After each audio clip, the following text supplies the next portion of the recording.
Bismillahirrahmanirrahim. Assalamualaikum warahmatullahi wabarakatuh. Apa kabar kakak-kakak? Apa kabar ayah bunda? Semoga selalu sehat ya. Pokoknya di tengah wabah kayak gini kita harus tetap semangat ya. Nah, alhamdulillah nih ya, kita masih bisa belajar, kita masih di rumah, masih bisa mengerjakan aktivitas yang lain. Kebayang dong tenaga medis di luar sana yang harus berjuang di garda terdepan. Jadi kita harus tetap bersyukur ya kak ya. Nah, wujud syukurnya salah satunya kita harus melakukan semua yang kita bisa untuk mencegah kita kena virus corona. Apa aja ya?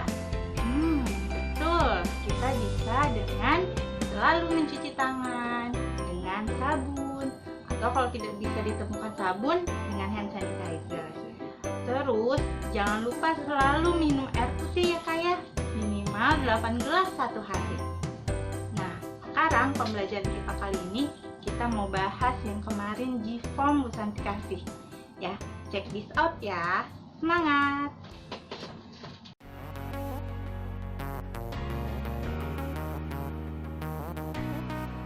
Oke kakak, sebelum kita mulai, mari kita awali dengan baca basmalah dan doa belajar. Bismillahirrahmanirrahim.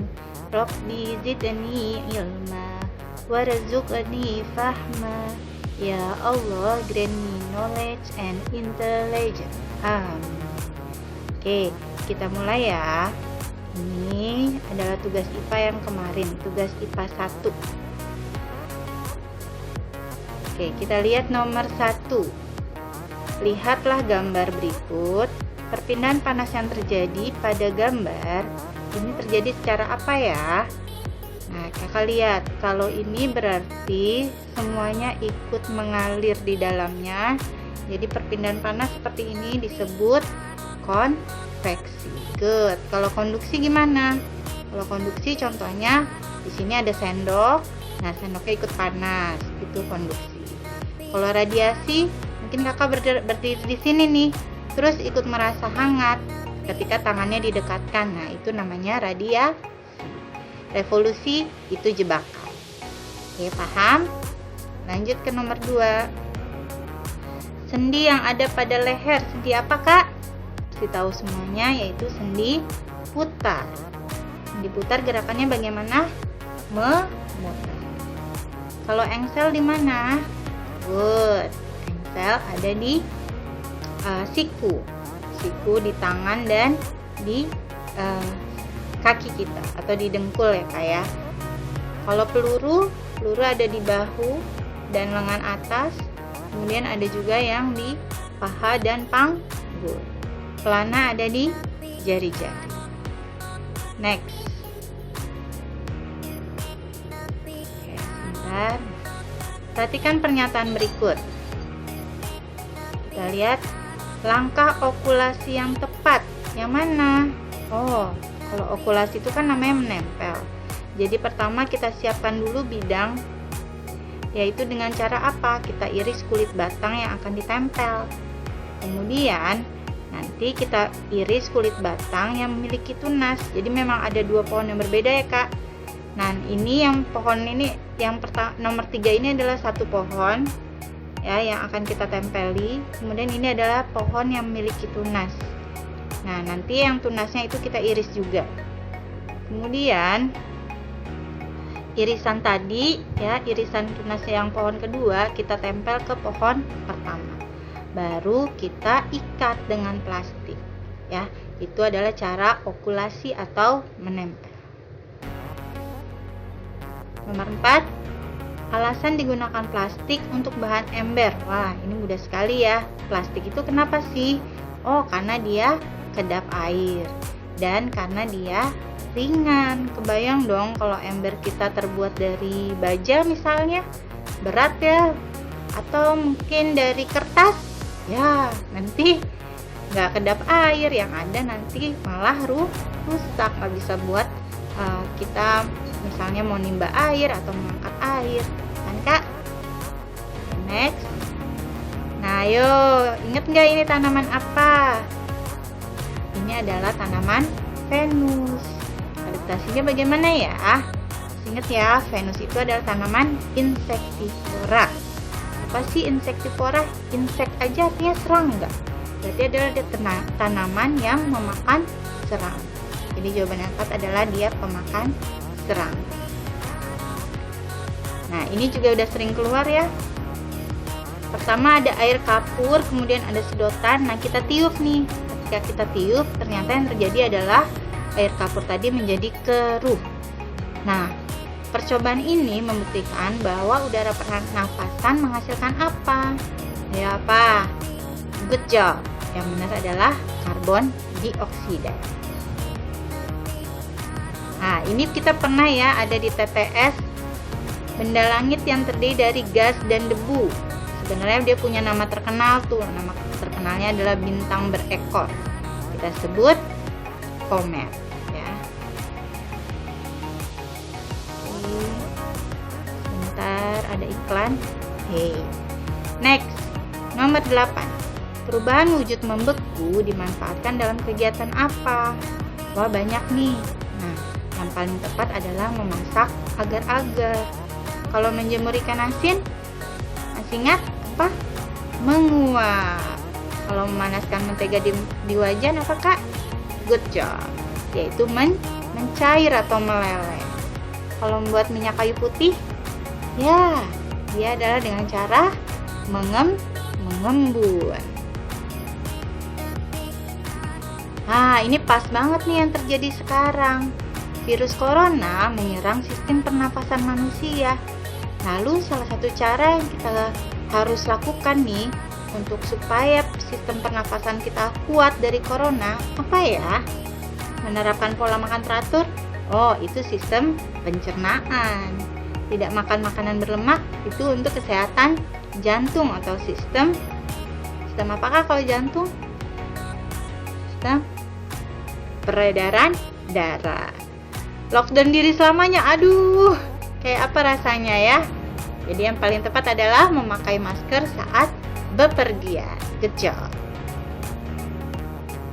Next, number 10 atau nomor 10 adalah hubungan yang tepat antara kegunaan benda sesuai dengan sifatnya. Tentu aja yang paling tepat yang A. Kenapa? Coba kita lihat yang B. Gelas berbahan plastik karena mudah menyerap air. Otomatis salah ya. Baju berbahan wol karena bisa elastis. Ini juga salah.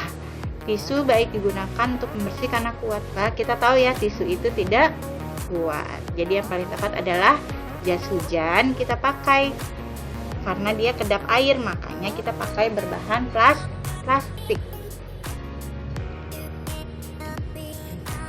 Next, nomor 11. Kita lihat ada anak di sini sedang main ketapel. Nah, kakak fokus ke yang tali ketapelnya. Gaya apa ini kak? Kita sebut dengan gaya pegas. Nah, ini pengaruh gaya dalam kehidupan sehari-hari. Kalau orang melakukan ini, berarti gaya dapat mengubah apa ya? Bentuk benda? Tentu tidak. Volume? Tidak juga. Yang betul adalah arah benda. Berat benda? Enggak juga. Ya, jadi paling tepat arah benda. Nah, nomor 13, kita lihat di sini ada gerhana apa ya?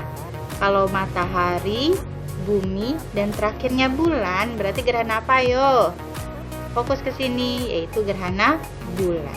Nah, kita lihat dia gerhana bulannya sebagian atau total nih. Kakak lihat kalau dia lurus atau dia di daerah umbra ya. Jadi lurus masih di daerah umbra, baru tuh namanya gerhana bulan total. Tapi kalau dia sudah masuk di antara umbra penumbra atau masuk ke penumbra seperti ini, kita sebut adalah gerhana bulan sebagian karena tidak garis lurus ya kak ya.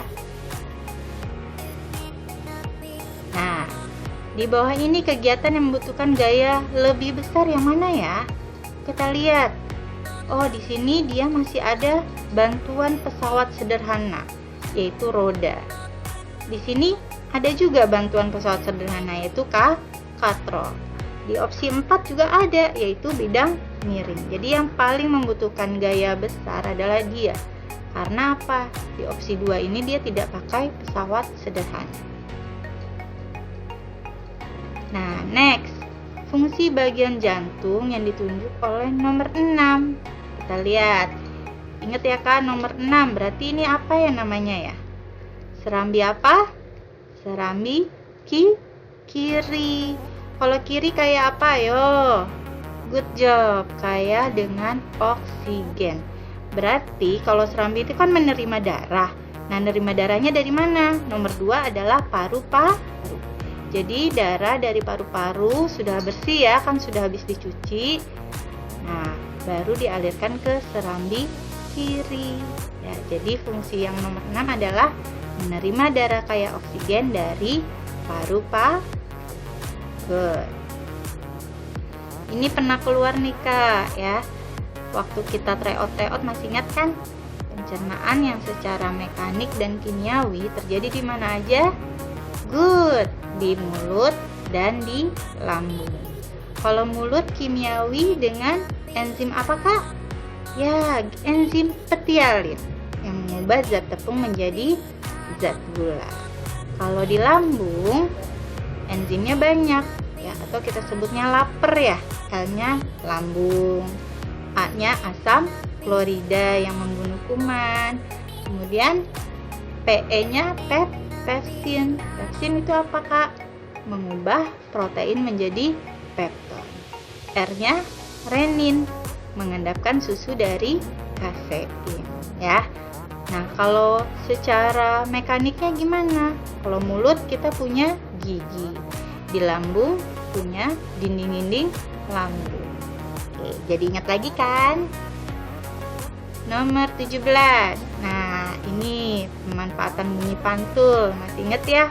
Sebenarnya banyak banget loh kegunaan bunyi pantul yang sudah kita realisasikan nih di kehidupan sehari-hari ya. Contoh, yang pernah nganterin ibunya USG, pernah kan? Nah, itu ternyata pemanfaatan bunyi pantul juga. Atau ada juga nih mengukur kedalaman laut, mengukur ketebalan logam, atau membuat kacamata untuk tunanetra, atau dia mengukur kedalaman sebuah goa. Jadi yang bukan yang mana? Atau di sini ada kata kecuali nih harus digarisbawahi, yaitu yang pembuatan kacamata 3 dimensi. Itu bukan pakai bunyi pantul. Good job. Nomor 18. Ini pernah keluar juga nih kayaknya nih. Bioma dengan salinitas tinggi. Tahu kan salinitas? Salinitas itu kadar garam ya. Iklim tidak terlalu berpengaruh, suhu permukaan lebih tinggi, kadar garam tinggi. Nah, berarti ini kan tentang apa Kak? Laut. Nah, kalau laut berarti jenis tumbuhan apa yang hidup di laut? Otomatis rumput laut. Good. Nomor 19. Dampak yang akan terjadi jika limbah plastik dibiarkan menumpuk apa ya? Melancarkan aliran sungai? Tentu bukan. Menyehatkan hewan?